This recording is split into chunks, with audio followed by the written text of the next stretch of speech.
चलो बेसिक से शुरू करते हैं। सबसे पहले तो एनआरआई होते क्या हैं? तो इंडिया से बाहर रहने वाले इंडियंस की कुछ कैटेगरीज होती हैं, जिसमें से सबसे पहली है एनआरआई यानी कि नॉन रेजिडेंट इंडियन। ये वो इंडियंस हैं जो इंडिया में 183 डेज से कम रहते हैं एक फाइनेंशियल ईयर में।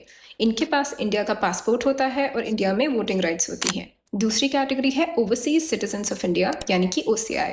अब ये वो इंडियंस हैं जो इंडिया का पासपोर्ट गिव अप कर चुके हैं, यानी इन्होंने किसी और कंट्री की सिटीजनशिप ले ली है, पर इनके पास ओसीआई स्टेटस होता है जो एक लाइफ लॉन्ग वीज़ा की तरह इंडिया में काम करता है, जो इन्हें इंडिया आने में फ्रीडम देता है।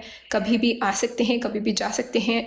ऊपर से इनके पास फुल वर्किंग राइट्स होती हैं इंडिया में, और इन्हें प्रॉपर्टी खरीदने तक की फ्रीडम होती है इंडिया में। पर इनके पास कोई वोटिंग राइट्स नहीं होती और गवर्नमेंट जॉब में इनके पास रिस्ट्रिक्शंस होते हैं।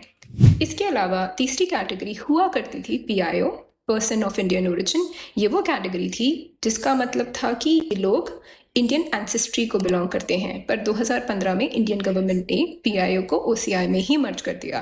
तो मतलब पीआईओ के पास अब ओसीआई जैसे ही वर्क राइट्स हैं। तो इन कैटेगरीज को समझना इसलिए ज़रूरी है बिकॉज जैसे ही ये कैटेगरी और स्टेटसेस चेंज होते हैं, वैसे ही हमारे टैक्स ऑब्लिगेशन और रूल्स भी बदल जाते हैं इन्वेस्टमेंट्स के लिए।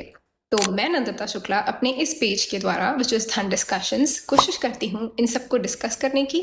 तो अगर आप एक इंडियन जो इंडिया से बाहर रह रहे हैं और आपको ऐसी किसी इन्फॉर्मेशन की ज़रूरत है या आपको इंटरेस्ट है, तो आप फॉलो करें धन डिस्कशंस। Thank you.